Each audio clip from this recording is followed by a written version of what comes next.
नमस्कार, मैं हूं आपके साथ रोहित। पात्रा चौल घोटाले से जुड़े मनी लॉन्ड्रिंग के मामले में शिवसेना सांसद संजय राउत पर ईडी का शिकंजा लगातार कसता जा रहा है। रविवार को ईडी की एक टीम सुबह 7 बजे राउत के भांडुप स्थित घर पर पहुंची और पिछले 6 घंटे से उनके घर पर जांच एजेंसियों की छापेमारी फिलहाल जारी है।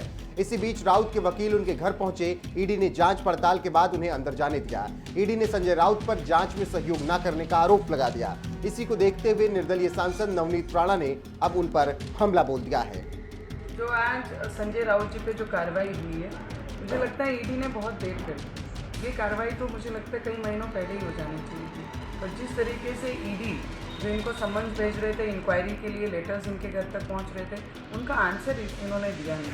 कभी कहा कि मैं पार्लियामेंट सेशन में हूँ करके मुझे आगे की तारीख दीजिए, कभी कहा मैं हॉस्पिटल से अभी डिस्चार्ज हुआ उसके बाद दीजिए, कभी कहते हैं कि हमारा गवर्नमेंट फॉर्म हो रहा है उसके बाद मुझे तारीख दीजिए।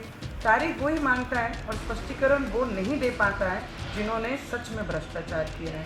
पत्राचार के रिलेटेड हो, अलीबाग का सब्जेक्ट हो और महाविकास अघाड़ी के एजेंट बन के ये संजय राउत जी काम कर रहे थे। और 25-30 कंपनियां ऐसी हैं जिसमें ये पार्टनर है और उनके साथ में मिलकर इन्होंने भ्रष्टाचार किया है। तो मुझे लगता है कि आज इनके घर में इंक्वायरी हुई है और ये जो ट्वीट कर रहे हैं कि महाराष्ट्र की जनता लड़ेगी, महाराष्ट्र की जनता लड़ेगी।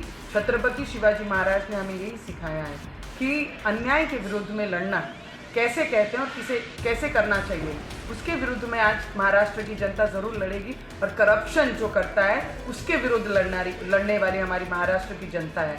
मुझे लगता है हमारे महाराष्ट्र के और देश के अगर पैसों का दुरुपयोग कोई करता है तो उसके ऊपर सजा कार्रवाई ज़रूर होनी चाहिए। और ये कार्रवाई के बाद संजय राउत जी को अरेस्ट भी होंगे, वो जेल के पीछे भी जाएंगे। अगर इतने ही चरित्रहीन है, चरित्रवान है, तो मुझे लगता है आप इसकी इंक्वायरी का सामना आपने पहले ही करना चाहिए था।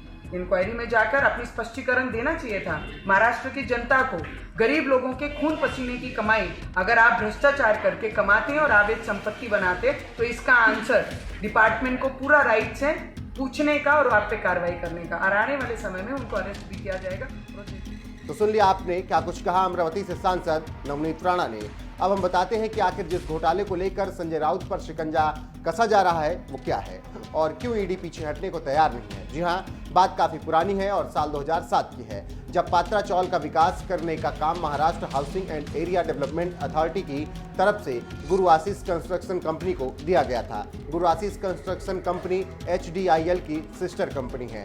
इस प्रोजेक्ट के तहत कंस्ट्रक्शन कंपनी को 47 एकड़ जमीन पर वहां रहने वाले लोगों को 672 फ्लैट बनाकर देना था और करीब 3000 फ्लैट्स महाड़ा को देने थे। लेकिन कंस्ट्रक्शन कंपनी ने वहां किसी भी तरह का विकास नहीं किया, ना ही महाड़ा को फ्लैट दिए गए। बजाय इसके उसने पूरी जमीन FCI बिल्डर को 1034 करोड़ रुपए में बेच दी। अब इसी केस में संजय राउत फंसते नजर आ रहे हैं। अब देखना होगा कि आगे क्या कुछ होता है और इसका परिणाम क्या कुछ निकल कर आता है और मामला कब खत्म होता है। फिलहाल इसी को लेकर नवनीत राणा ने संजय राउत पर हमला बोला है, क्योंकि कुछ दिनों पहले नवनीत राणा को मुंबई पुलिस ने गिरफ्तार किया था। अब उनको मौका मिला है तो वो भी संजय राउत पर हमलावर हैं और अपना बदला ले रही हैं।